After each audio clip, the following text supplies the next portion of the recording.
Shalom semuanya, happy weekend. Kita kembali pakai waktu weekend ini untuk berada bersama dengan Tuhan. Dengan mendengarkan dan memberikan pada Dia space untuk mengerjakan apa yang Dia mau kerjakan dalam hati Anda, dalam batin Anda. Dan izinkan Dia berbicara dan hadir secara pribadi dan Anda berdiam untuk mendengar. Ini adalah waktu yang sangat-sangat luar biasa yang membuat seluruh janji Allah yang Anda tunggu-tunggu kapan terjadinya bisa digenapi. Jadi aktivitas kita dalam hal-hal kerohanian, acara rohani, acara gereja itu bisa mensabotage waktunya yang kita mestinya kasih ke Tuhan, atau apa yang mestinya Tuhan butuhin dikasih oleh kita kesempatan untuk bicara, bekerja, hadir di dalam batin kita, dan membuat spiritual formation, pembentukan rohani atau karakter Kristus di dalam batin kita. Anda nggak usah kerja keras, berbuat baik, nggak boleh marah-marah, percaya sama Tuhan, kuat, bersukacita dalam segala hal. Kalau jatuh dalam pencobaan, anggaplah kebahagiaan. So Anda pakai kekuatan sendiri, Anda kontradiksi. Anda sebetulnya berpura-pura sakit loh jiwanya kalau kayak gitu. Tetapi kalau Anda datang ke Tuhan di weekend ini, kasihlah sejam buat sama Tuhan aja. Anda taruh handphone, Anda taruh gadget Anda jauh-jauh, handphonenya juga dikasih sahabat. Itu handphone kan smart ya, smartphone ya. Sesmart-smartnya ada batasan. Jadi kasih dia istirahat seperti operatornya istirahat. Sebab tidak ada kondisi yang lebih menyakitkan mental, emosi manusia, baik Kristen non-Kristen, sama dua-duanya. Kita terlanda dengan kecanduan gadget. Kita hidup dalam, kalau nggak terdistraksi, nggak terganggu dengan ada apa sih di handphone, siapa yang kontak, ada WA masuk nggak? Ada sosmed apa? Siapa yang upload barusan? Kayak orang FOMO ya, fear of missing out. Nah, aku belum upload nih, aku belum isi apa-apa nih. Itu hidup yang nggak sehat loh. Anda tercuri, terampok hubungan dengan keluargamu, anak cucumu, besan, mantu, anakmu sendiri, pegawaimu, pasangan hidupmu. Sebetulnya udah gak ada komunikasi. Hadir badannya, tapi jiwanya gak hadir buat sesama. Sehingga orang merasa gak dihormati, ditolak, dibuang, gak dihargai. Itulah awalnya suatu kehancuran dalam hubungan dengan sesama.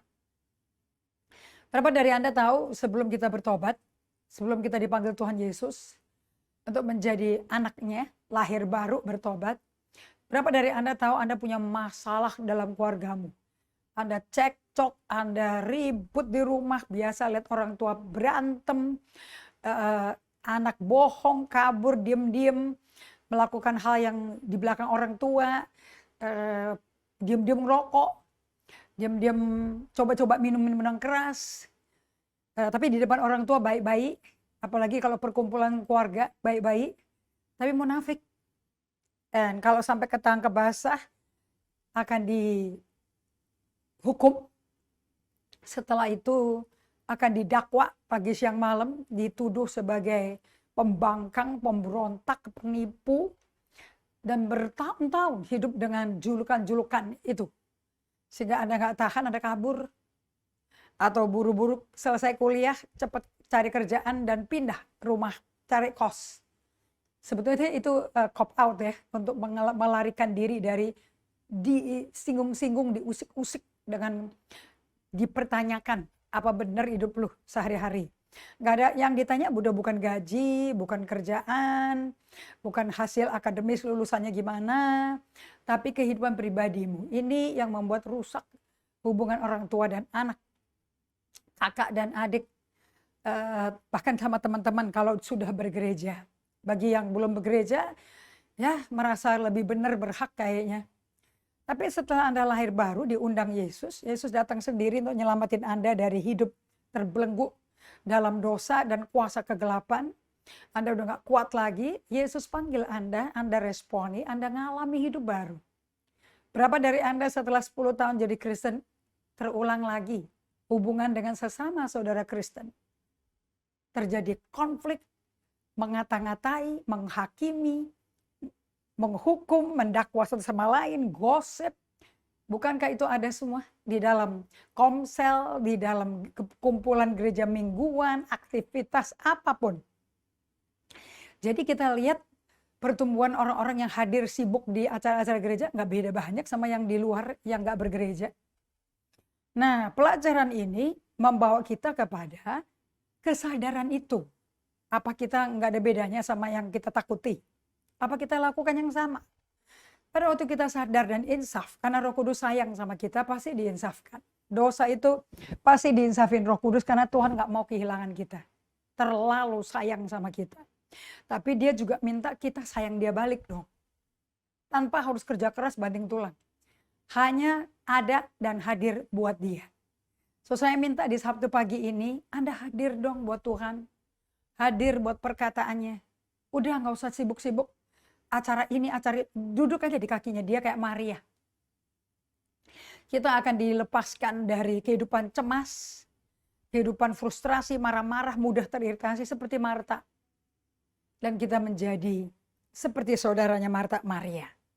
Dia yang nyentuh hatinya Yesus di Yohanes 11. Sampai Yesus mau datang ke kuburan Lazarus. Padahal waktu Marta datang, kasih tahu saudaranya meninggal, Yesus sengaja nunda 2 hari loh. Nggak langsung ke Betania. Padahal Lazarus sahabatnya Yesus. Sahabat loh. Disebut sahabat. Tapi waktu Maria yang datang. Penderitaannya, kehilangan kakaknya itu menyakitkan dia sekali. Itu kerasa sama Yesus. Langsung Yesus pergi sama Maria loh. Dan dia datang ke kuburan Lazarus. Dia mengenang adah ke atas. Dia berkata, Bapak, aku tahu kau selalu menjawab doaku. Dan dia lihat bapaknya lakukan bagi Lazarus untuk menyatakan kemuliaan Allah di kampung Betania yang miskin itu. Demi orang-orang tahu siapa Yesus sebetulnya. Dan dia langsung panggil Lazarus keluar dari kuburan. Dan dia minta murid-muridnya buka batu kuburan itu. Dan lompatlah si Lazarus yang dibungkus kain lena itu. Dan dibuka kainnya. Kain muminya itu. Dan dia hidup kembali. Dan duduk-duduk makan sama Yesus, bahkan mau dibunuh orang Farisi. So saya mau Anda diam, tenang 1 jam ini untuk bisa merasakan perasaanmu.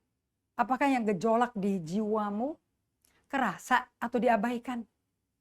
Kalau Yesus menyadari loh perasaan emosi dia. Waktu Maria datang menangis di kakinya, dia kerasa iba. Dia merasa empati. Dan tergerak oleh belas kasihan. Datang ke kuburan Lazarus di Betania. Dan bangkitkan Lazarus dari mati. Untuk menunjukkan kepada seluruh orang di kampung Betania. Dia anak Allah. Dia bukan manusia biasa. Dia Allah yang diinkarnasi jadi manusia. Untuk menunjukkan manusia. Dialah jalannya. Untuk hidup sebagai manusia serupa gambar. Rupa Allah. Desain aslinya. So dialah jalannya. Akibatnya kita mendapat hubungan yang benar dengan Allah Bapa melalui Yesus. Oleh Roh Kudus kita dipimpin, dia yang atur semuanya. Dan kita diubah dari glory ke glory menjadi serupa Allah. So saya mau Anda tenang. Kasih izin Tuhan bekerja. Kasih dia izin, kesempatan untuk menyayangi Anda. Dan Anda nikmati kasihnya, hadiratnya. Baru nanti Anda bisa bersaksi. Aku berjumpa dengan Tuhan. Ini doa saya ya untuk Anda hadir. So terima kasih untuk Inge, untuk Jolly yang sudah mempersiapkan semua teman-teman untuk bisa hadir baca bukunya, bawa Alkitab, bawa note, post-it. Juga Pak Akun dan juga semua teman-teman dari Bali, saya undang Laura juga bisa bergabung. Pak Minto dan Ibu Mega dari Jakarta yang sedang dalam taraf persiapan untuk operasi. Saya percaya firman ini bisa menghibur kalian supaya kalian bisa hidup tenang bersama Tuhan dan lihat Tuhan yang berkarya dalam kehidupan Pak Minto dan Ibu Mega dan kesehatan dan seluruh organnya Pak Minto dipulihkan Tuhan. Amin. Dan saya mau semua kita juga berdoa untuk Pak Minto supaya dalam 1 minggu ke depan untuk persiapan operasi, hadirat Allah, kuasa Roh Kudus memenuhi para dokter, tim dokter anestesia, tim dokter ahli bedah, tim dokter ahli cangkok ginjal, semuanya dipenuhi dipimpin Roh Kudus.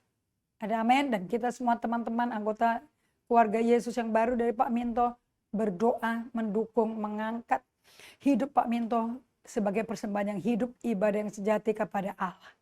Amin. So saya mau sambut teman-teman dari Tasikmalaya, Cirebon, dari Klaten, dari Palembang, dari seluruh Jabodetabek, Tangerang.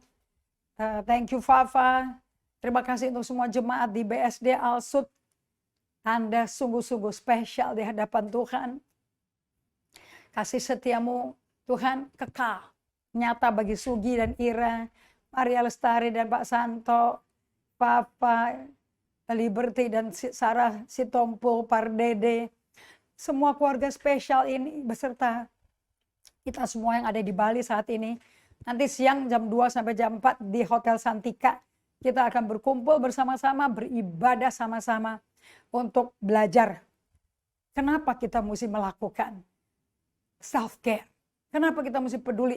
Kita ini bukan manusia mesin yang bisa kerja non-stop 24 jam, tapi kita terbatas. Jadi kalau ada orang gak kelar kerjaannya, gak bisa menjadi hebat seperti orang lain yang hebat-hebat, ya karena kita terbatas. Dan kalau bisa diakui, gue rendah hati banget. Dan Tuhan senang sama orang rendah hati, kepada mereka Tuhan berikan limpahkan kasih karunia yang tak terbatas. Anda siap? Mari kita berdoa.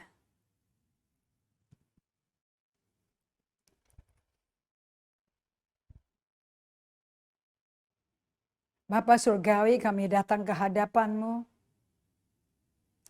Kami undang hadirat-Mu di tengah-tengah ruangan ini. Dan juga di ruang-ruang tamu, ruang keluarga, di tempat di kamar tidur, kamar doa, di kendaraan umum, atau di hotel, atau di mobil, atau di tempat kerja. Aku berdoa agar umat-Mu memberikan mini sabat bagi Tuhan. Untuk berdiam diri tenang di hadirat-Nya, menantikan Tuhan. Yang selama ribuan tahun menantikan manusia untuk berbalik kepadanya. Dan tetap tinggal berdiam bersama Yesus dan tidak keluar masuk. Dari hadirat Allah masuk ke dunia, dari dunia masuk ke hadirat Allah. Tapi konsisten tetap tinggal di dalam hadirat Tuhan.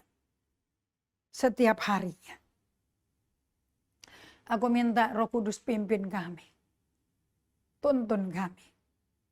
Di dalam nama Yesus Kristus Tuhan dan Allah kami berdoa mengucap syukur. Amin.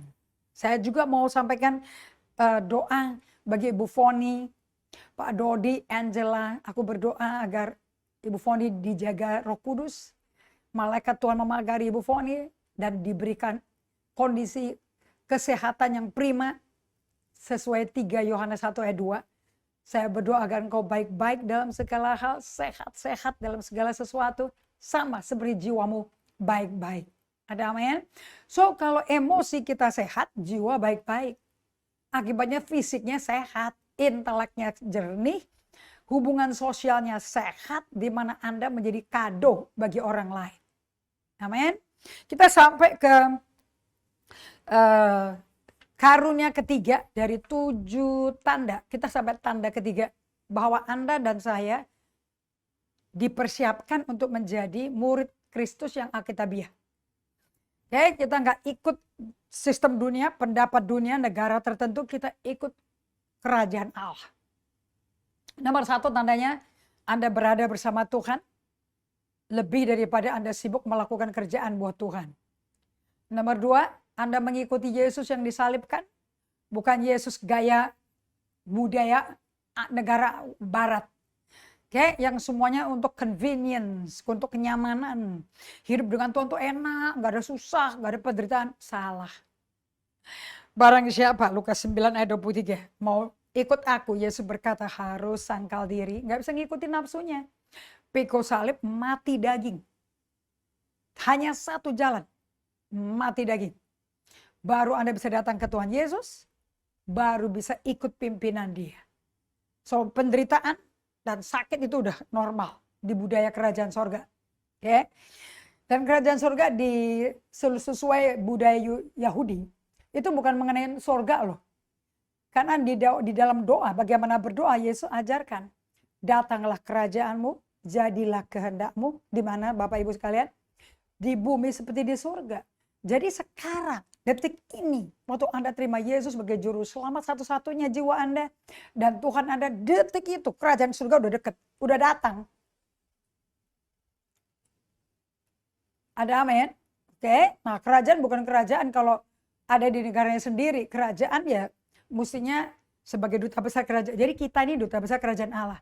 Nggak bisa duta besar itu ada di negara aslinya. Mesti di pos dan negara lain menjadi wakil raja. Anda dan saya di bumi, wakil raja Yesus. So, kita harus menunjukkan gaya hidupnya Yesus. Sang raja kita itu waktu di bumi 33 tahun kayak apa? Terutama 3,5 tahun terakhir sebelum salib. Oke. Nah, kita sampai ke pengajaran yang namanya gereja juga mesti punya limit. Nah, ini dimulai dengan pemimpinnya dulu. Hidupnya pakai limit enggak? Atau tidurnya jam 2, jam 3 pagi kerja keras terus. Mempersiapkan buat pelayanan, buat khotbah. Atau kunjungan ke jemaat terus. Belajar terus sampai hubungan dengan istri dan anaknya nol. Syarat menjadi penatua itu suatu kehormatan ya.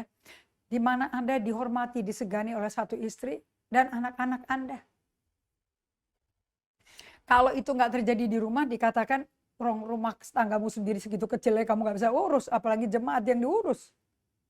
Oke, nah untuk bisa mengurus diri sendiri atau namanya bahasa Inggrisnya self care, para leaders gereja maupun ketua sinode atau ketua bisnis perusahaan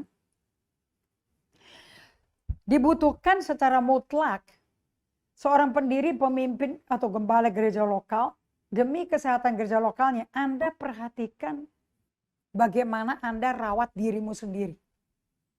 Makanya demi gereja bisa dipimpin oleh gembala yang sehat emosinya, rohani yang menyala-nyala, rindu untuk bisa hidup dengan cinta kepada Allah. Dan bergerak dalam karunia Roh Kudus. Perlu Anda belajar emotionally healthy spirituality dan juga emotionally healthy relationship. Ini dua-duanya mesti dilakukan. Kursus ini 8 minggu. Semua leadership dalam gereja lokal harus lakukan. Kalau enggak, jiwamu enggak dibentuk, enggak disembuhkan, akibatnya Anda enggak jadi persembahan yang hidup bagi Allah, kado bagi sesama. Oke? Nah, kita enggak mau jemaat kita dikorbanin dengan emosi, muntahan-muntahan, percikan-percikan emosi negatif. Kita mau mereka dikuatkan, didorong, dinasehati oleh pribadi jiwa baru, ciptaan baru yang Tuhan taruh dalam Anda dan saya, dan dikembangkan setiap hari melalui mini sabat atau day by day berada bersama dengan Tuhan. Ingat ya, hubungan dengan Tuhan itu di atas segala-gala kesibukan kerjaan bagi Tuhan. Amin. Nah, kalau Anda punya waktu dengan Tuhan, Anda punya waktu dengan diri sendiri. Kalau punya waktu dengan diri sendiri, pasti mau bagikan dengan orang lain. Karena kepingin orang lain ngalami Tuhan seperti kita. Jadi kita perlu memiliki ritme hidup bersama dengan Tuhan. Nggak bisa enggak tiap hari. Dan Anda nggak cocok kalau ngomong, aduh aku sibuk sekali, aku nggak ada waktu. Lucu dong, Tuhannya datang menanti Anda, terus Anda bilang, aku sibuk, aku nggak ada waktu sama kamu. Kira-kira Tuhan tertolak gak ya? Nah, tapi kalau Anda mengatur setiap hari, jam berapa ketemu Tuhan. Dan bisa berdiam aja, melakukan doa pernapasan, fokus ke Yesus. Anda udah datang ke Tuhan loh. Gak usah buka Alkitab, gak usah buka buku catatan. Tapi fokus saja di hadapan Tuhan. Anda tidak akan sama lagi karena Anda mengizinkan Tuhan hadir dan masuk ke batin Anda paling dalam. Jangan buang-buang waktu. Setiap hari ada momen yang perlu kita tangkap, momen yang kita perlu rebut, di mana Tuhan hanya mau menyatakan dirinya pada Anda. Oke, menurut Haley Barton dia tulis buku Sacred Rhythm, Anda mesti baca ini. Di situ kita kenal dia membuat suatu namanya rule of life, bukan rule for life. Bukan aturan untuk hidup, tapi aturan dari kehidupan itu sendiri. Supaya hidup, ternyata bahasa Yunaninya namanya trellis. Itu kerangka besi tempat pohon anggur merambat sehingga buahnya bisa gantung semua. Kalau nggak dikasih trellis, menjalar di tanah dan mati dan kita nggak punya panen. Oke.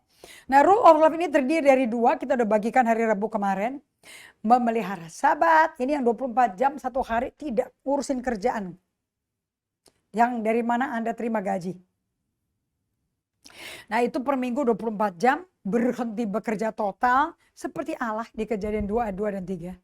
Demi berada bersama dengan Allah.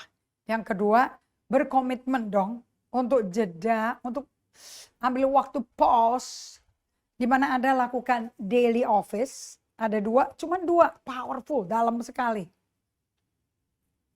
Yang dikenal sebagai berdoa pada waktu yang sudah ditentukan sepanjang hari, sekalipun besar sekali tantangannya, sekalipun gak gampang untuk bisa nggak kerja selama 24 jam. Apalagi ada smartphone. Dan yang B, komitmen untuk jeda untuk daily office. Jadi kalau Anda lakukan ini, Anda sebetulnya lagi memberikan jeda ke diri Anda. Memberikan apa? Kemarahan. Untuk Anda bisa serahkan ke Tuhan dan berada di kaki Tuhan. So, komitmen untuk jeda untuk daily office ini dikenal dengan berdoa pada waktu yang sudah ditentukan di sepanjang hari. Setiap hari demi orang lain. Oke? Nah, teman-teman sekalian, ini adalah bagaimana kita buat sistem menghargai nilai dari self-care di dalam kultur gereja kami. Kita hargai value. Sebetulnya kalau orang tuh marah-marah tuh karena value-nya dilanggar. Makanya Anda perlu waktu di mana Anda unwind, lepas dari perbuatan mesum, perbuatan yang tidak senonoh, perbuatan yang tidak pantas, dosa yang begitu mencekam kita. Kalau Anda ambil waktu, stop, berhenti, dan untuk diam aja di hadirat Tuhan, beri dirimu datang ke hadirat Tuhan atas undangan Yesus loh. Mari datang padaku, kalau letih lesu beban berat, datang aja ke Yesus. Dan diam. Bahasa cintanya Tuhan tuh diam, tenang, silence, be still and silence. Nah, segala kotoran pikirannya kotor, najis, yang tidak layak dipikirkan bagi anak Tuhan akan terbongkar. Bukan untuk memalukan Anda, untuk Anda sadar ini nggak benar. Nah, itu butuh Roh Kudus yang kasih tahu. Oke, ini adalah bagian dari job desk setiap karyawan kantor, setiap karyawan kantor sekretariat kami. Nggak cukup ya sekadar mengatakan hati-hati, jaga dirimu, pakai baju yang anget-anget, kantor sekarang dingin-dingin, jaga dirimu atau keluargamu yang mestinya nomor 1. Dan ini bisa disampaikan untuk bahkan di rapat karyawan. So, sebagai pendiri sinode dan pemimpin gembala senior gereja lokal, seluruh karyawan gereja perlu waktu sendiri dengan Tuhan Allahnya. Supaya kehidupan Kristus mengalir keluar dari mereka ke dalam hati orang lain. Ini ada catat baik-baik ya. Supaya kehidupan Kristus mengalir dari dalam hati orang percaya keluar aliran-aliran hidup dipancarkan ke orang lain. Seperti dikatakan Yohanes 13 ayat 34, aku memberikan perintah baru kepadamu, yaitu supaya kamu saling mengasihi. Jadi problem di gereja sama problem di dunia sama, nggak bisa mengasihi. Karena kan kita juga baru pindah ya kalau baru bertobat. Atau kita kurang pelajaran dan kita gak sempat menggali firman lebih lagi. Sehingga tertunda semuanya. Tapi suka apa tidak suka, Tuhan izinkan bagaimana hidup mengalir dari Tuhan. Memenuhi kebutuhan anak. Dan memikirkan bagaimana ibadah dan jemaatnya itu bisa mendampaki keluarga masing-masing.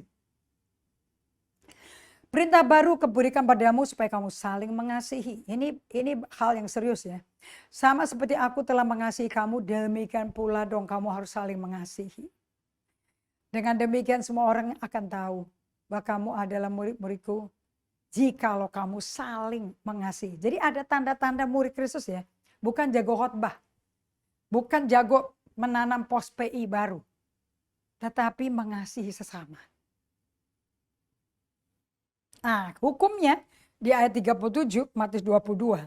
Jawab Yesus kepadanya, kasihlah Tuhan Allahmu dengan segenap hatimu dan dengan segenap jiwamu dan dengan segenap akal budimu.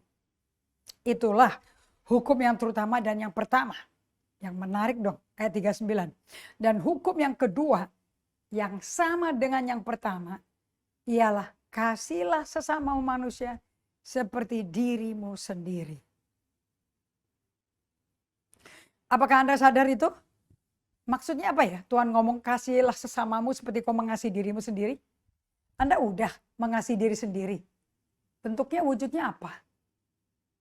Kalau yang Tuhan bicarakan di sini melalui Mazmur Daud, ternyata wujudnya adalah mengasihi diri sendiri adalah duduk berdiam, menantikan Tuhan sampai kita kenal Tuhan itu apa dan terbuktilah bahwa kalian ini benar-benar mencintai sesama yang genuine.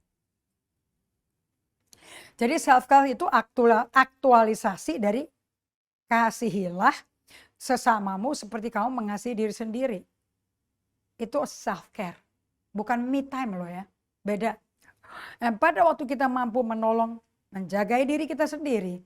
Dengan memberi perhatian kepada kondisi emosi kita. Jadi dimanapun Anda dengar emosinya. Dengar emosinya. Bisa langsung celutut juga bisa loh. Tapi kalau Anda memberi dirimu terkendali dengan Tuhan, tidak akan terjadi chaos, berantakan apapun. Tapi kalau emosinya gejolak, bisa terjadi chaos. So, pada waktu kita sendiri mengalami kesehatan tidak sehat dan Ibu Agitan, akibatnya memberikan perhatian kepada kondisi orang di sekitarnya. Jadi kita kalau bisa peduli sama diri kita sendiri, kita peduli sama lingkungan orang-orang yang ada di sekitar kita. Dia memberikan perhatian kepada orang di sekitarnya dengan timbangan yang rentan. Kita menemukan diri kita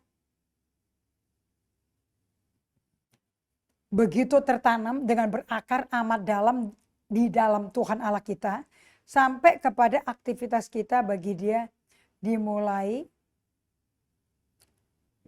oleh damai sejahtera dan sukacita. Itu kualitasnya. Nah, sekarang kita masuk yang kedua.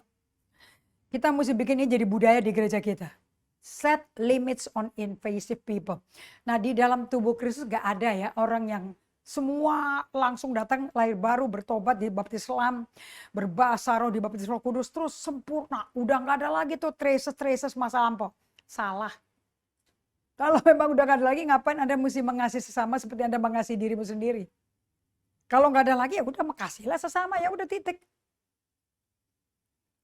Tapi firman berkata, seperti kamu mengasihi diri sendiri. Artinya kamu hitung dong hari-harimu.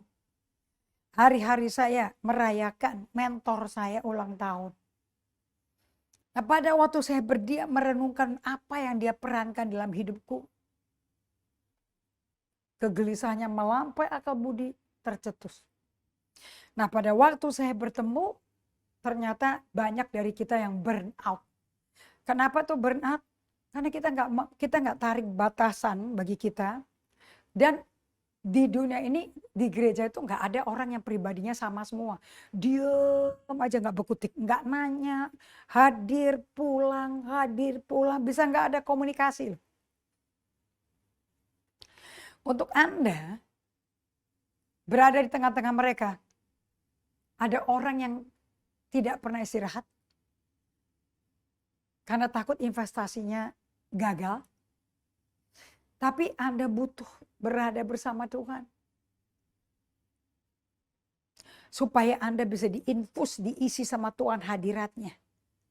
Akibatnya Roh Kudus yang pegang kendali, Andanya yang tunduk, pikul salib, sangkal diri. Nah, dengan kata lain, kalau Anda bisa lakukan seperti itu, Anda tuh sedang bikin pagar, batasan atau boundary terhadap jiwa-jiwa di gereja masing-masing yang selalu cari perhatian gembala seniornya, yang ngejar, sampai hubungannya abnormal. Kita masuk ke dalam kehidupan rohani yang namanya set limit on invasive people. Nah, Anda mau tahu kapan limit Anda jebol? Waktu Anda berkata iya terus padahal kepingin jawabannya enggak gitu loh. Tapi karena orang ini invasif sifatnya, menyolong waktu Anda, melakukan apa yang Anda mau. Sampai orang yang diajak kerjasama tidak tertarik. So, kita set limit. Bagi gereja-gereja itu hal yang penuh tantangan, tapi esensial. Kenapa kok esensial? Kalau kita tidak membuat limit sebagai hal yang esensial dalam tubuh Kristus, kita akan kehilangan seluruh jalan-jalan yang kreatif, jalan-jalan yang unik, di mana Allah mau untuk kita bergerak melalui komunitas. Dan walaupun ini banyak tantangannya, karena ini membutuhkan menciptakan pemuritan gaya yang baru sebagai budaya kerajaan Allah. Oke, di mana kita membuat batasan-batasan atau mengafirmasi adanya limit-limit sebagai nilai kita. Nggak ada orang disuruh kerja terus 24 jam per hari, tidak tidur, tidak makan, nggak ada. Kita ada limit. Kita melek 16 jam ya, Bapak Ibu sekalian, yang 8 jam lagi untuk tidur. So, selang beberapa tahun, ada kira-kira 4 cara yang dimana kita telah belajar untuk secara intensional mengizinkan itu masuk ke dalam limitasi kita sebagai manusia dan juga sebagai gereja korporat. Kita melakukan yang namanya itemize, supaya kita bisa betul-betul tahu yang ini tidak, yang ini oke, yang ini tidak. Nah, bagian yang saya sampai jebol, sampai saya sakit, sampai saya burn out adalah saya tidak bangun kultur.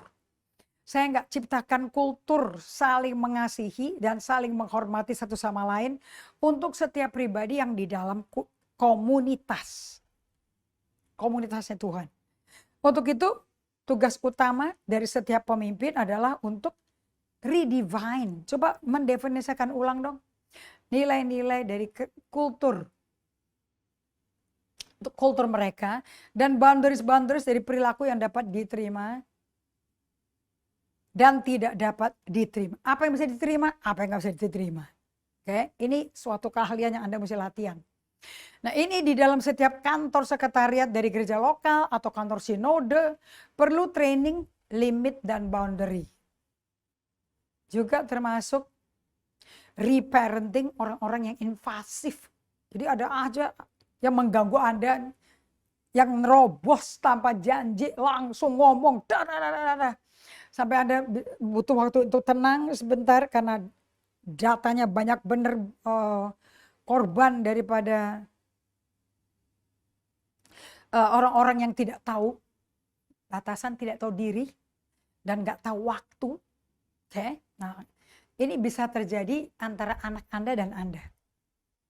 Karena anak Anda nggak perlu bilang sama orang tuanya, nanti jam 3 aku mau buat janji sama papa mama, boleh nggak? Aku mau merasakan disayang papa mama. Dan aku bikin appointment jam 3 ya. Bukankah orang tua itu miris hatinya?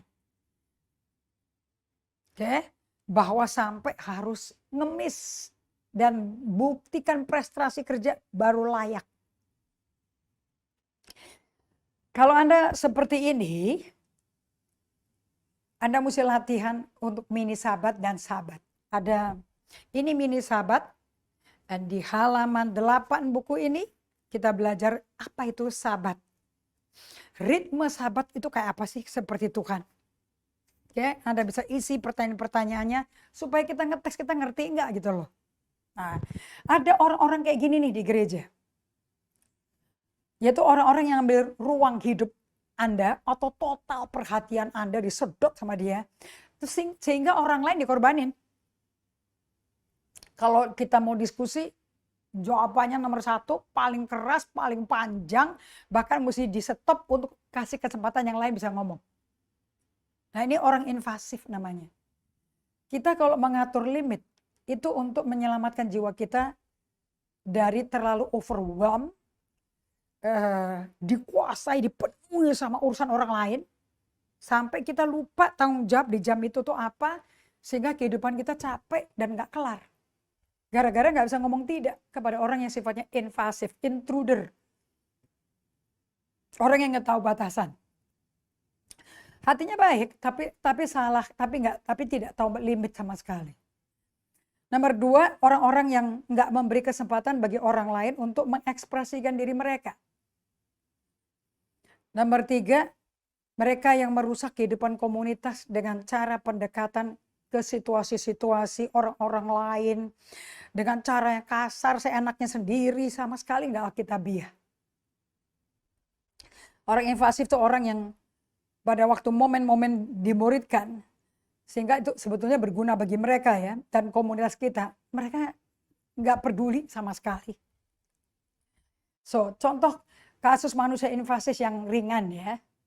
1, Matius di dalam kelompok kecilnya di gerejanya. Dan Jane dan rapat di kantornya. So, ini ada contoh yang saya pakai di sini. Ada orang yang, si Matius itu masuk di Komsel ya saudara-saudara setiap minggu. Dan tiap kali datang tuh depresi terus. Dan gak lepas-lepas depresinya sampai berbulan-bulan. Karena dia kehilangan kerjaannya.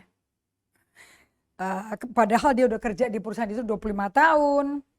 Kemudian dia juga barusan mengalami perceraian. Tapi karena dia tidak mau melihat, gak mau melihat kondisinya dia kayak apa. Akibat daripada perceraian dan hilang kerjaan. Dia nggak lihat bahwa dia tuh butuh berjumpa dengan konselor gereja.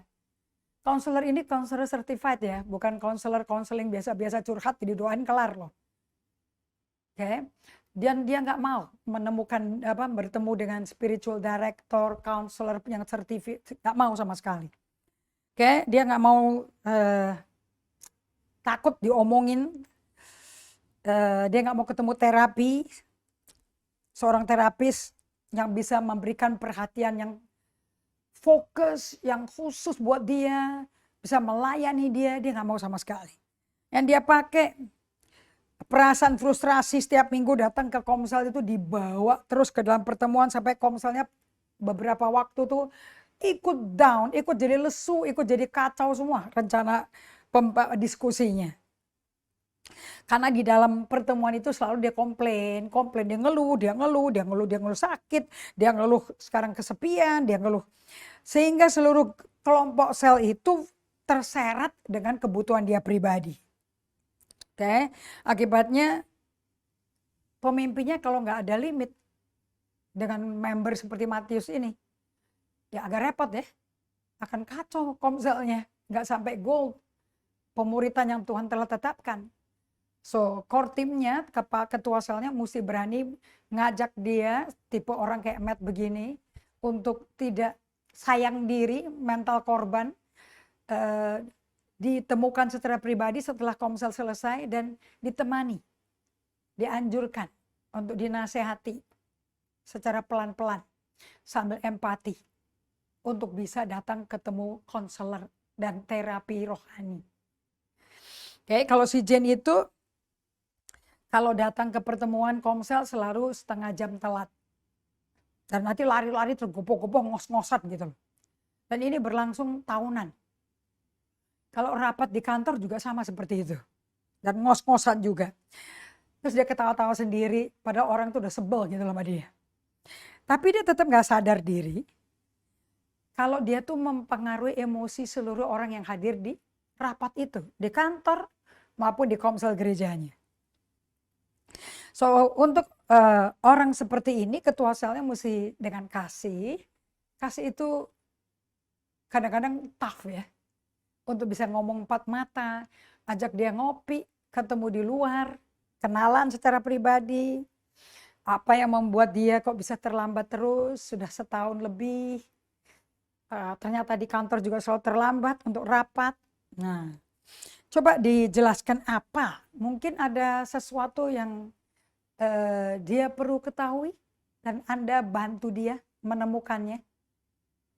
Nah ini orang-orang kayak gini nih orang invasif loh. Ya nggak pada sadar diri. Oke. Dan ini sih kasus yang ringan ya saudara, masih bisa diajak ngomong, diajak keluar. Tapi ada yang cukup parah karakter invasifnya. Dan agak ngotot. Ini ada di komsel kita. Mereka tuh serupa tanaman rumput liar yang mencekik tanaman-tanaman yang sehat. Karena mereka selalu menginvasi dan mengambil alih ruangan orang-orang lain dengan cara mengganggu, merusak. Mereka jago ya memanipulasi, pakai orang lain untuk kepentingan pribadi. Dan udah gitu gak mau berubah, kalau ditegur marah. Ini adalah masalah yang terjadi di kantor, terjadi di gereja. Karena pemimpin gerejanya mengizinkan sih, dibiarin aja. Nanti juga Tuhan yang akan berurusan menginsafkan. Gak bisa.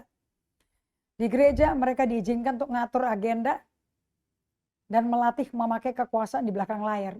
Bahaya banget nih. Karena kayak orang proaktif loh, padahal bukan. Contohnya saudara Paulus yang rajin berdoa dan berpuasa dan rajin ke konferensi-konferensi nubuatan di komselnya. Dan dia ubah jadi tempat pelayanan pribadinya. Ini controlling spirit ini. Nah, seorang ketua harus dilatih untuk belajar berkata say no. Tapi keluar dari hati yang mengasihi. Ajak keluar ketemu pribadi. Kenapa kok berambisi sekali sih untuk bisa mengganggu perencanaan pertemuan diskusi yang akan membuat anggotanya itu mencapai goal dari pertemuan komsel di mana masing-masing akan menemukan dirinya sebagai garam dan terang.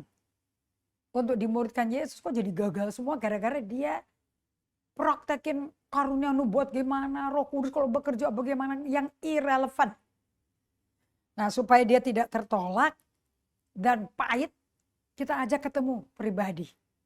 Nah ini Anda mesti berani berkata say no untuk kepada orang-orang yang super invasif seperti ini. Oke.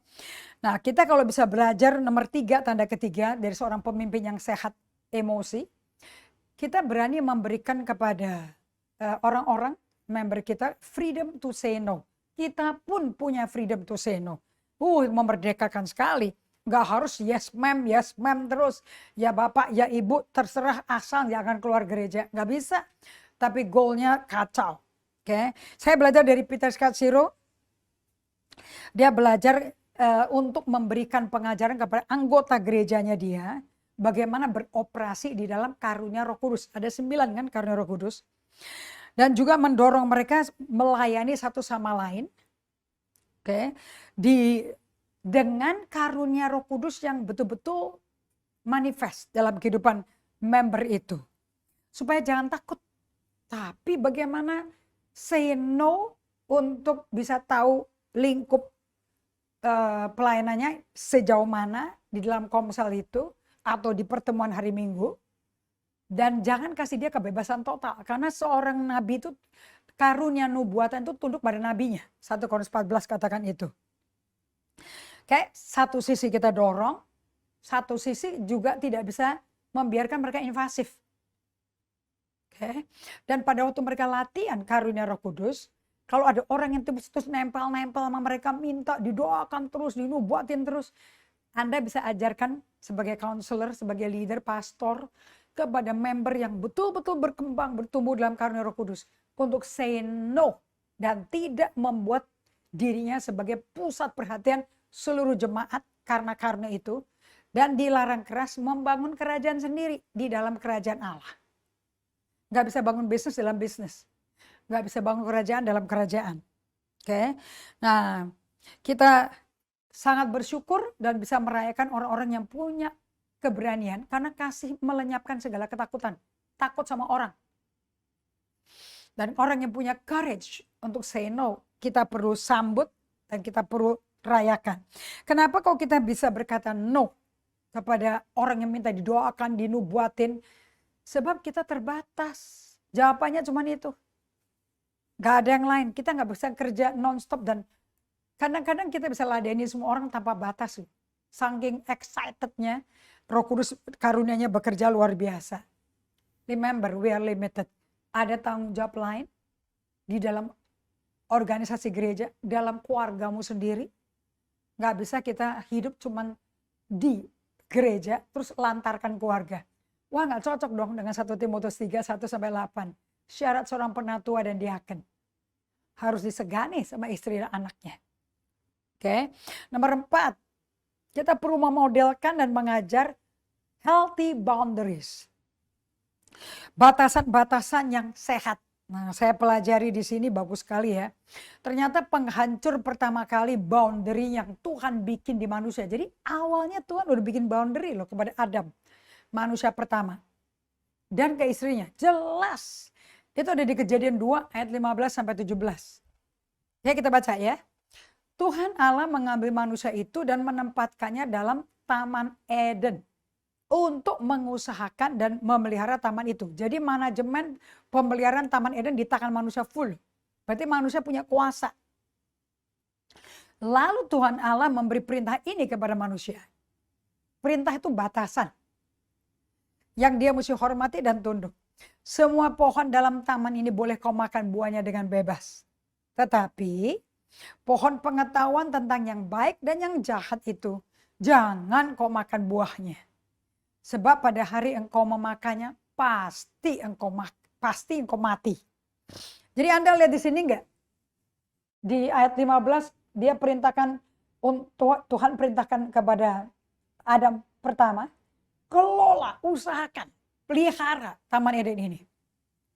Terus dikasih perintah semua pohon-pohon dalam taman ini, kau makan buahnya dengan bebas. 17 batasannya. Tetapi pohon pengetahuan tentang yang baik yang jahat jangan kau makan. Berarti itu udah dibatasin. Jadi Anda gak usah tanya sama Tuhan, kenapa dibatasin? Gak usah. Udah pasti pikiran Tuhan bagi kita. Segala pemberian dan anugerah yang sempurna datang dari Bapa segala terang. Udah gak usah ditanya, Allah tuh baik.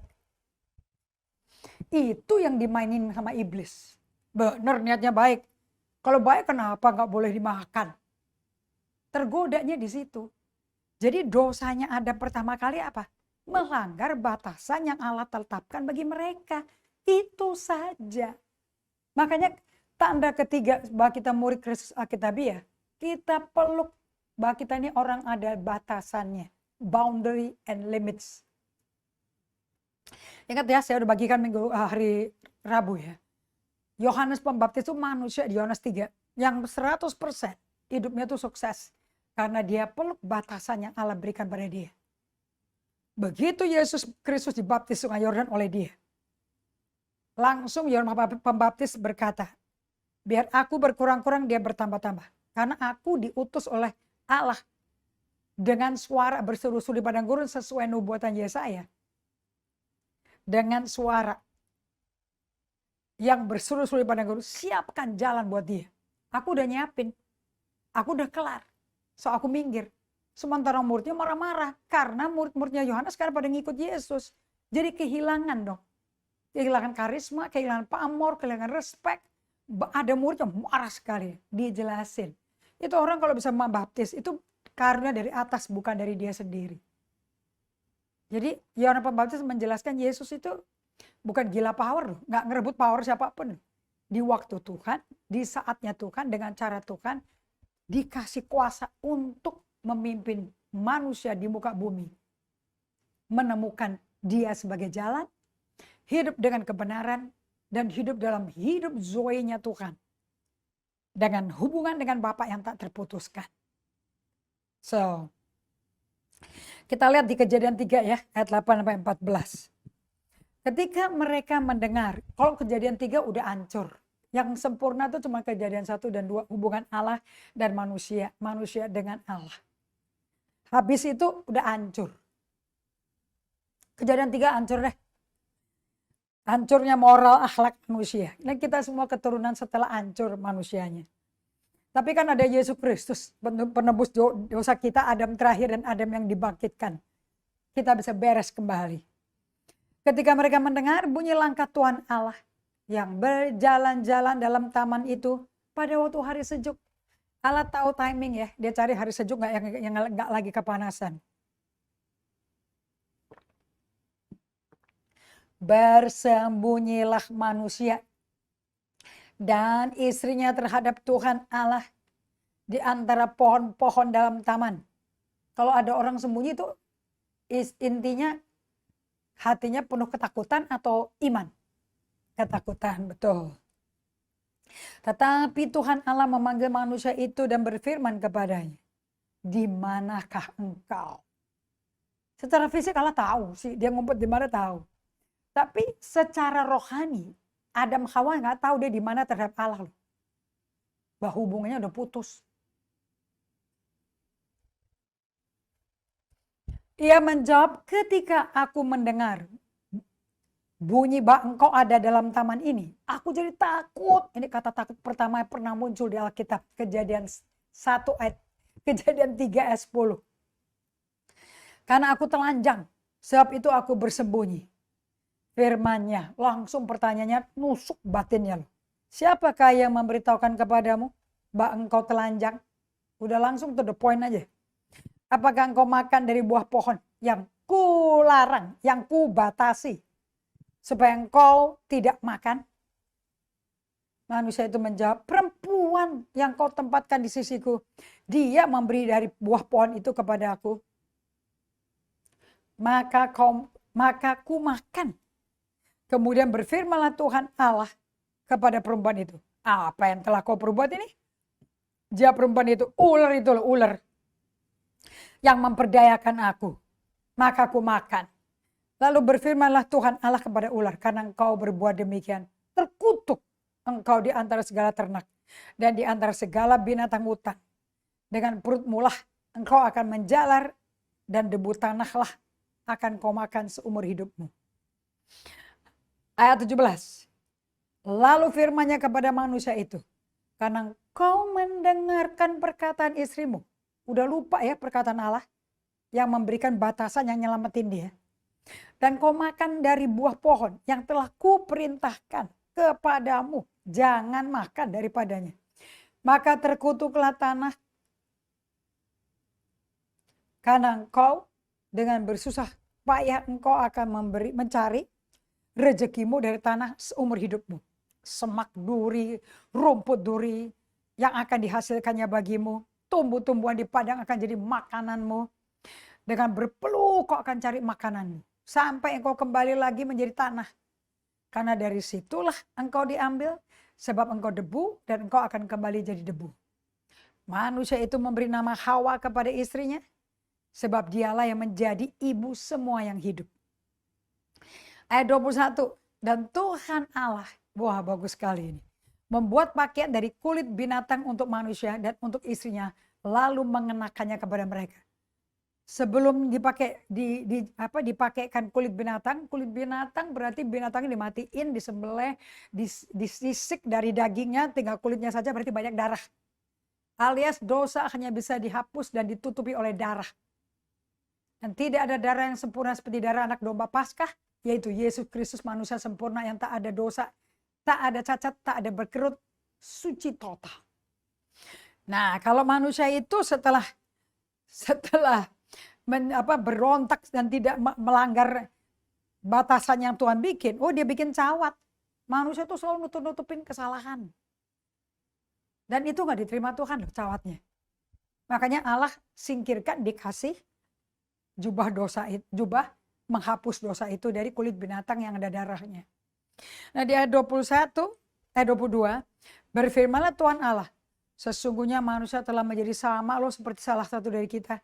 Tahu tentang yang baik dan yang jahat.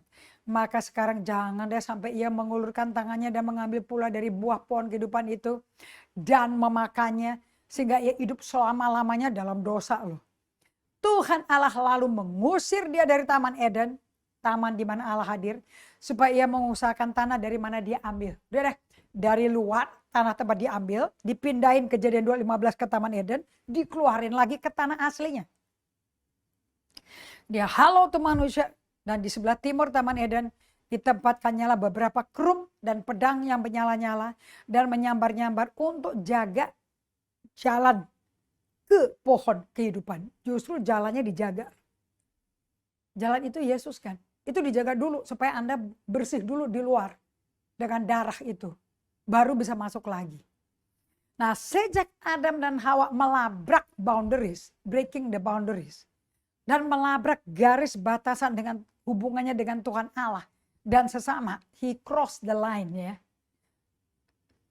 The fall, jatuhnya manusia sudah mendistorsi, merusak jiwa, pikiran, kehendak sepanjang sejarah manusia. Nggak peduli Anda suku, bangsa, bahasa apa, rusak semuanya. Our sense of separateness, rasa sadar kita tuh terpisah dari Allah, rasa ada boundary, rasa ada responsibility. Orang kalau tahu limit boundary, tahu tanggung jawab deh. Anda lihat gambarnya tuh ya, ada orang berdiri, ada lingkarannya tuh. Ya, seluruh bumi milikku, kamu boleh memiliki kalau aku kasih, tapi ada boundary. Gak semau-maunya semua orang dilabrak. Gak semaunya hidup jam tidur Anda dilabrak. Sejak dosa itu terjadi, manusia menjadi bingung tentang di mana kita berakhir dan kapan orang lain mulai. Oke, kenapa sih boundary itu penting? Sangat penting sekali.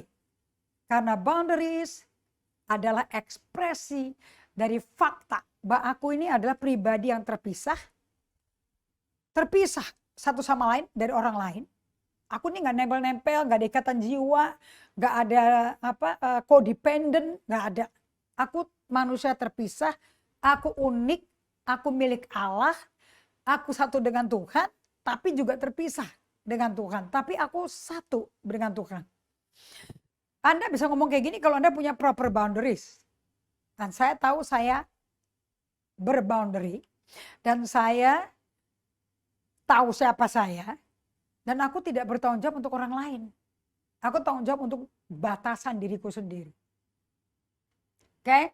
So, saya berdoa Anda mau belajarin ini. Karena kita semua tuh awalnya akibat dosa. Bahkan udah lahir baru bertobat juga nggak ngerti ini. Kita punya tembok batasan tuh lemah banget. Susah berkata tidak pada orang tanpa rasa tertuduh loh. Saya mau tulis apa yang Peter Scarsero tulis ya. I feel compelled. Saya merasa terdorong banget, kepaksa gitu loh. To do what others want even thought it is not what I want to do. I live in fear of disappointing someone or being criticized. I want others to like me and I surely don't want to be seen as selfish. And I make this statement. Oke. Jadi kalau orang yang nggak punya boundary, capek, Anda capek sendiri. Dan Anda takut Anda dikendalikan orang lain. Padahal nggak suka loh. Tapi mau lepas nggak bisa. Karena Anda udah diterabas limitnya. Dan orang lain kendalikan Anda. Saya berdoa Anda stop. Supaya hidup Anda tidak disetir orang. Tapi dipimpin Roh Kudus. Nanti Rebo ya, kita lanjutin ya. Kita bahas lebih detail. Dr. Henry Cloud tulis buku Boundaries, bagus sekali. Boundaries dalam pacaran, dalam berteman dengan staf kantor, dengan teman kampus, boundary dengan jemaat, boundary dengan suami istri, orang tua dan anak, anak dan orang tua. Bagus sekali. Miliki bukunya dari Dr. Henry Cloud. Oke, so kita akan lanjutkan lagi di hari Rabu mengenai knowing your boundary and what is boundary. Kenapa Tuhan ciptakan kita dengan boundary? Kita berdoa ya. Bapa kami di surga, kami berterima kasih karena kami terbatas. Kami bukan maha hadir, maha tahu, maha kuasa. Kami bersyukur kami bisa punya boundary, kami tidak harus selalu nyenengin orang. Kami bisa punya waktu untuk mengasihi diri kami, pelihara rawat diri kami, dengan membawa seluruh jiwa kami sebagai persembahan hidup kepada Allah Bapa Surgawi. Dalam nama Yesus Kristus kami berdoa bersyukur. Amin. Kita lanjutkan hari Rabu ya. Hari ini ibadah bersama yuk. Di Hotel Santika, di ballroom, di lantai dasar. Kita berkumpul dari jam 2 sampai jam 4. Ibadah bagaimana hidup bisa dengan boundary, bisa berdiam di kaki Tuhan tanpa tergesa-gesa, tanpa tertuduh. Sampai jumpa nanti di Hotel Santika, ibadah bersama Pastor Indri dan semua tim dari Jakarta. Tuhan berkati.